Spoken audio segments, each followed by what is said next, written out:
So this is the blind comparison that I was waiting to do. We're going to do a Bardstown Wheated Bourbon blind. These two bourbons from the Bardstown Origin Series in this corner.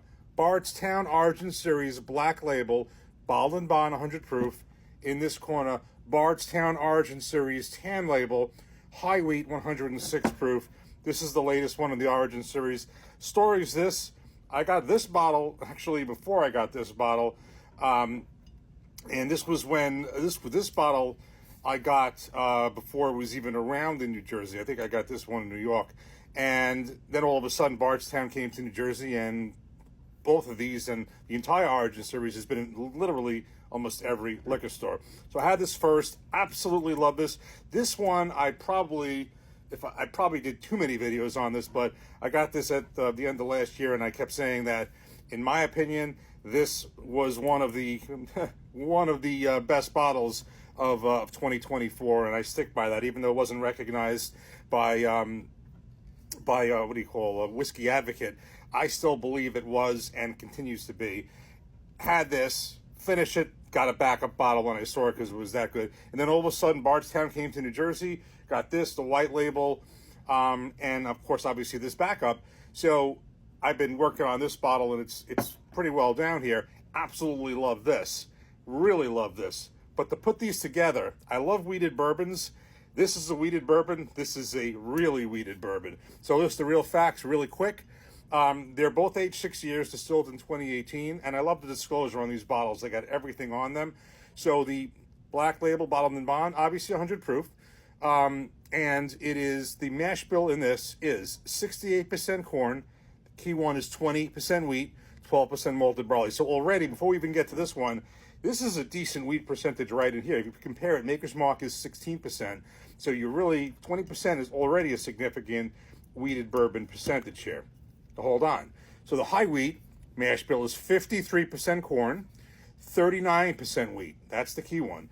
8% malted barley. So this is a really high wheat content. It's 19% more wheat in this than this. And on the flip side, you think this is barely, by a couple of points, makes it into be a bourbon because it's 53% corn. You have to be 51% or greater. It's getting where the wheat content is so high that if it was a little bit higher, it could be a wheat whiskey, a straight wheat whiskey. So anyway, there's definitely more wheat in this one, even though this already is high for itself. And the key thing I just want to note that I did note is the difference between this and this on the label. Being a bottled and bond, one of the requirements is that it has to, be from one distillery, one distillation season, and it has to mark where it is. It has to be marked on the bottle, the distillery that it's from. It does that because I noticed where they put the address, this has it, this doesn't. And what it has is it says DSP KY 20037 on the bottle. The bond does not have it on that one, so it really does meet the requirements of it. Enough talk. Let's get these in glasses, mixed up, pour them up, and we're going to do this blind, and we're going to see if we can pick them apart and which one I prefer. Here we go. First, we have to crack our high wheat bottle open. Okay, so that was a good cork pop. We have everything poured up, mixed up, have no idea which is which. And of course, since I just cracked open the backup bottle of the high wheat, you know what that means. It's time to get a backup bottle. This is so good. But let me tell you something. It's been a lot longer, a little bit more distance in time that I had this. This one is really fresh in my head, and I'm really loving this. So I'm like, as much as I love this, I'm like, did I like this one that much better? I remember these are both really good. I remember really loving this, but then I really love this. So the only way to do this is blind. So what we're looking for here is two things. First of all, this is the minimal part. It is 6 proof points difference, 100 proof bottled and bond, 106 proof. The key difference here is going to be the wheat content. There's 19% more wheat in this and this, and on the flip side, there's a bit less corn in this one at 53 corn, 68 corn. But the key thing's the wheat. That's what we're really doing this for. I want to see a wheated bourbon. This is a high wheat bourbon. If I could tell them apart and which I prefer. So let's keep each a nose. Okay. Getting more nose out of this one. And again, also, if it's not a factor that I just cracked this open, this has been open a little bit, I don't think that's going to be a factor. This hasn't been open that long. Okay, so more depth, a little bit more stronger aroma coming out of this one. Let's give this a taste. Cheers.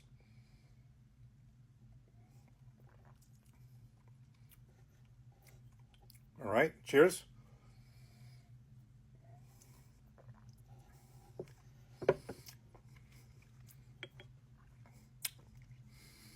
Okay, let me give this another try.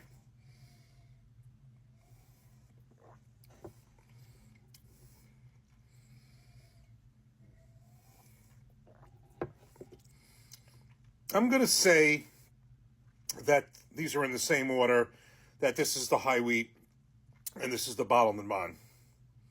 Yep. Right away from the nose to the palate, just getting a little bit more depth in the nose and a little bit more depth in the palate. Now, that being said, how much better is it? I mean, because these are both spectacular. Let me pay more attention to that.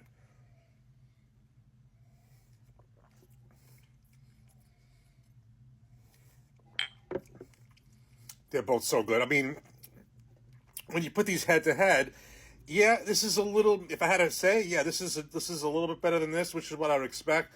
They're both really good. This is not. It's just, yes, this is a little bit more of the wheat, the soft notes, the dough, the bread, a little bit more in this than this.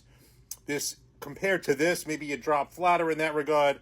I mean, we're not talking big differences here. Certainly not in the proof.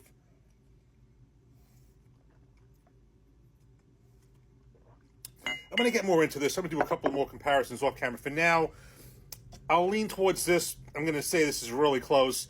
They're both the same price. I saw them both in the mid to high 40s in New Jersey. So, I mean, you can't go wrong with either one of these. Plus, you know, this is the bottle and bond, all the requirements of that, including the one I said where it actually shows a distillery code on it, DSPKY 20037, and this one is the latest edition, the high wheat. We'll give the slight edge to this. I mean, this is so close. They're both so good. You like wheated bourbons, you get either one of these, you're set. Really, really good. So we're gonna give more comparisons off camera, and we'll do further reviews down the road. Cheers.